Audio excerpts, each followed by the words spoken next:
100 साल पहले हिंदुस्तान की एक छोटी सी रियासत चंद्रगढ़ में, जहां चांदनी रातें जादुई लगती थीं, एक प्राचीन किला खड़ा था। यह किला, जिसके चारों ओर गहरे जंगल और एक रहस्यमयी नदी थी, मानो समय की गति से परे था। चंद्रगढ़ की राजकुमारी चंद्रिका अपनी बेमिसाल सुंदरता और करुणा के लिए जानी जाती थी। उसकी आंखें चांद की तरह चमकती थीं और उसका हृदय प्रजा के लिए हमेशा खुला रहता था। पर आज किले में एक अजीब सी बेचैनी थी। चंद्रिका गर्भवती थी। यह खबर, जो सामान्य रूप से उत्सव का कारण बनती थी, लेकिन किले के गलियारों में फुसफुसाहट और डर लेकर आई थी। कोई नहीं जानता था कि बच्चे का पिता कौन था। चंद्रिका की शादी नहीं हुई थी और फिर भी वह मां बनने वाली थी। राजा विक्रम सिंह, जो अपनी बेटी से बेहद प्यार करते थे, इस रहस्य से परेशान थे। दरबारियों की नजरें सवाल उठाती थीं, पर चंद्रिका खामोश थी। हर रात जब किला सन्नाटे में डूब जाता, चंद्रिका को एक विचित्र सपना आता। एक विशाल सांप, जिसके फन पर रक्त लाल मणि चमकती थी, उसे कहता, तू मेरी है और मैं तेरा। सांप की आंखें ऐसी थीं मानो वे उसकी आत्मा को भेद रही हों। चंद्रिका हर बार डर से जाग उठती, उसका शरीर ठंडा पड़ जाता। उसने यह सपना केवल अपनी सखी मालती को बताया, जो एक जंगलवासी वैद्य की बेटी थी। मालती ने चंद्रिका को चेताया, राजकुमारी, यह कोई साधारण सपना नहीं, यह कोई प्राचीन शक्ति या शाप है। तुम्हें सावधान रहना होगा। एक दिन किले के द्वार पर एक नौजवान आया। उसका नाम था वीरेंद्र। वह लंबा, गठीला और गहरे रंग का था। उसकी आंखें ऐसी थीं मानो उनमें कोई गहरा रहस्य छिपा हो। उसने साधारण से वस्त्र पहने थे, पर उसके कंधे पर एक पुराना झोला था, जिसमें कुछ प्राचीन ग्रंथ था, और उसके गले में एक ताबीज लटक रहा था, जिस पर सांप का चिन्ह उकेरा था। वीरेंद्र ने राजा विक्रम सिंह से कहा कि वह एक साधक है, जो जंगलों में तंत्र और मंत्र का अध्ययन करता है। उसने किले में कुछ दिन ठहरने की अनुमति मांगी और राजा ने उसे स्वीकार कर लिया। वीरेंद्र की मौजूदगी ने किले में एक नई हलचल पैदा की। वह कम बोलता, पर उसकी हरकतें चौकस थीं। चंद्रिका को उससे पहली बार किले के प्राचीन बगीचे में मिलने का मौका मिला, जहां वह एक पुराने शिवलिंग के पास ध्यानमग्न था। चंद्रिका ने उससे पूछा, तुम यहाँ क्यों आए हो और तुम्हें क्या चाहिए?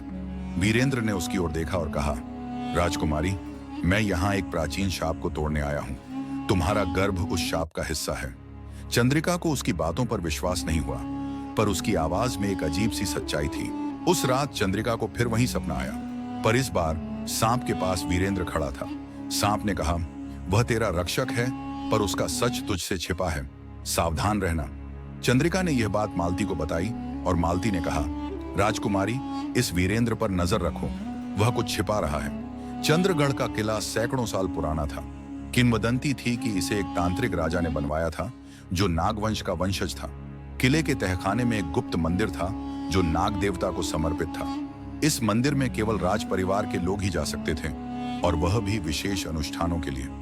मंदिर के द्वार पर एक शिलालेख था, जिस पर लिखा था, जो नाग का रक्त लेगा वही नाग का होगा। इस शिलालेख का अर्थ कोई नहीं समझ पाया था, पर यह मान्यता थी कि नाग देवता की कृपा से चंद्रगढ़ समृद्ध था।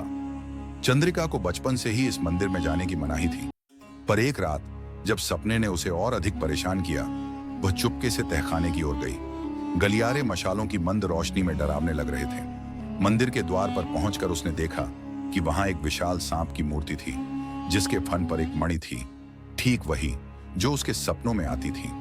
मूर्ति के पास एक ताम्रपत्र पड़ा था, जिस पर संस्कृत में कुछ लिखा था।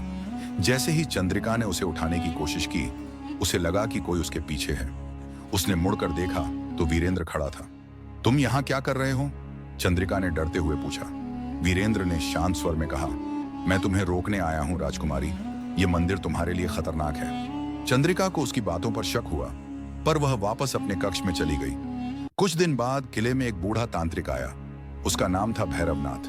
वह काले वस्त्रों में लिपटा था और उसकी आंखें ऐसी थीं मानो वे आत्मा को भेद सकती हों। उसने राजा विक्रम सिंह से कहा, महाराज, तुम्हारी रियासत पर महासंकट है।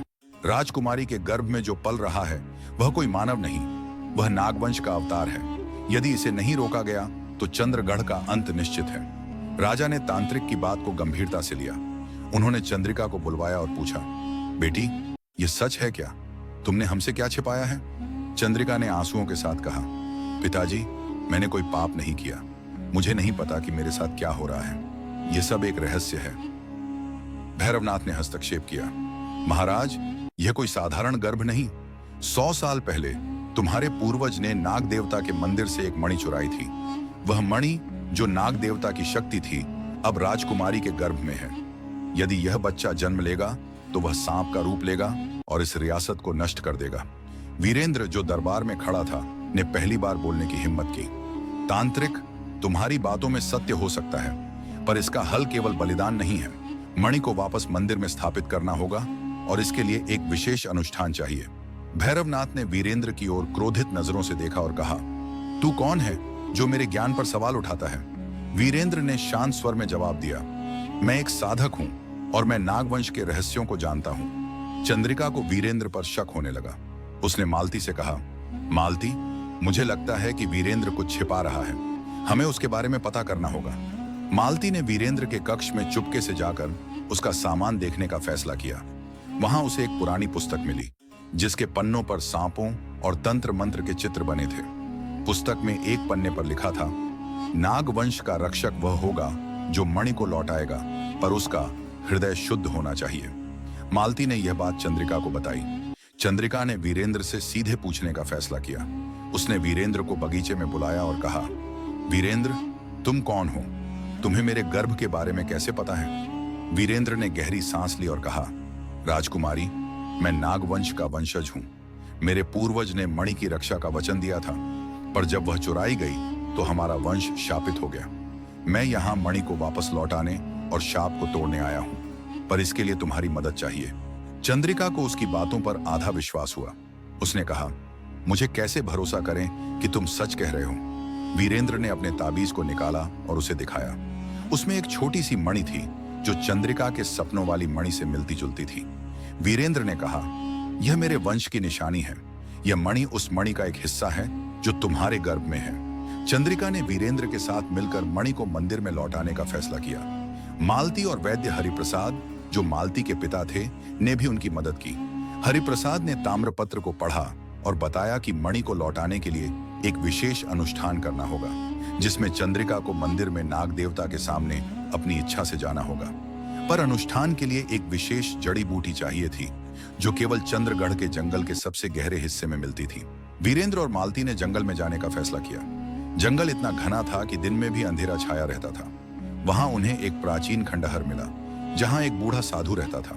साधु ने वीरेंद्र को देखते ही कहा, नागवंश के पुत्र, तू यहाँ क्यों आया है? वीरेंद्र ने सारी बात बताई। साधु ने कहा, जड़ी बूटी तो मैं दे दूंगा, पर यह अनुष्ठान आसान नहीं। नाग देवता क्रोधित है, वह बलिदान मांगेगा। साधु ने उन्हें जड़ी बूटी दी, पर चेतावनी दी, जंगल में एक प्राचीन सर्प गुफा है, वहां से होकर जाना, पर सावधान रहना, क्योंकि वहां नाग देवता का पहरेदार रहता है। जंगल से लौटते वक्त उन्हें एक विशाल सांप ने घेर लिया। वीरेंद्र ने अपने ताबीज को सामने रखा और सांप शांत हो गया। मालती ने यह देखकर वीरेंद्र पर भरोसा करना शुरू किया। उस रात जब चांद अपनी पूरी शोभा में था, चंद्रिका, वीरेंद्र, मालती और हरिप्रसाद तहखाने में गए। मंदिर के द्वार पर पहुंचते ही एक ठंडी हवा ने उन्हें घेर लिया। मंदिर के अंदर सांप की मूर्ति की आंखें चमक रही थीं। चंद्रिका ने मणि को मूर्ति के सामने रखा और अनुष्ठान शुरू किया। वीरेंद्र ने जड़ी बूटी को हवन में डाला और हरिप्रसाद ने मंत्र पढ़े। अचानक मंदिर में एक तेज रोशनी फैली। एक विशाल सांप प्रकट हुआ जिसके फन पर मणि चमक रही थी। उसने चंद्रिका से कहा, तूने मेरी मणि लौटाने की हिम्मत दिखाई, पर शाप अभी टूटा नहीं। तेरा गर्भ मेरा है। यदि तू इसे जन्म देगी तो यह सांप बनेगा और चंद्रगढ़ को नष्ट करेगा, पर यदि तू इसे मुझे सौंप देगी तो मैं तुम्हारी रियासत को बख्श दूंगा। चंद्रिका ने कहा, मैं अपने बच्चे को नहीं छोड़ सकती, कोई और रास्ता बताओ। सांप ने कहा, एक ही रास्ता है, तुझे मेरे साथ नागलोक चलना होगा, वहां तू मेरी रानी बनेगी। वीरेंद्र ने बीच में हस्तक्षेप किया, नाग देवता, मैं तुम्हारे वंश का हूं, मेरे पास तुम्हारी मणि का एक हिस्सा है, मेरा बलिदान लो और राजकुमारी को छोड़ दो। सांप ने वीरेंद्र की ओर देखा और कहा, तू शुद्ध हृदय है, पर तेरा बलिदान पर्याप्त नहीं, राजकुमारी और तेरा दोनों का बलिदान चाहिए। चंद्रिका ने वीरेंद्र की ओर देखा, उसकी आंखों में दृढ़ता थी। उसने कहा, वीरेंद्र, तुमने मेरे लिए बहुत कुछ किया, अब मेरी बारी है। चंद्रिका ने नाग देवता से कहा, मैं तुम्हारे साथ चलूंगी, पर मेरी रियासत और मेरे बच्चे को बख्श दो। सांप ने कहा, ठीक है, पर तुझे एक वचन देना होगा, तेरा बच्चा मेरे वंश का है, जब वह बड़ा होगा उसे मेरे पास लौटना होगा। चंद्रिका ने आंसुओं के साथ हामी भरी। मंदिर में एक गुप्त द्वार खुला और चंद्रिका उसमें चली गई। वीरेंद्र, मालती और हरिप्रसाद स्तब्ध रह गए। वीरेंद्र ने मंदिर के बाहर एक प्रण लिया कि वह चंद्रिका के बच्चे की रक्षा करेगा और उसे नागलोक नहीं जाने देगा। अगले दिन किले में चंद्रिका का कोई पता नहीं था। वीरेंद्र ने राजा को सारी बात बताई। राजा ने मंदिर को बंद करवा दिया और चंद्रिका की याद में एक मंदिर बनवाया। वीरेंद्र चंद्रगढ़ में ही रह गया और उसने मालती और हरिप्रसाद के साथ मिलकर रियासत की रक्षा का वचन लिया। चंद्रगढ़ की यह कहानी आज भी गूंजती है। किले के खंडहरों में लोग कहते हैं कि रात को चांदनी में एक स्त्री की परछाई दिखती है जिसके पास एक सांप होता है। कोई नहीं जानता कि यह सच है या नहीं, पर चंद्रिका का शापित गर्भ, जो नाग देवता का अवतार था, आज भी लोगों के दिलों में डर और कौतूहल जगाता है।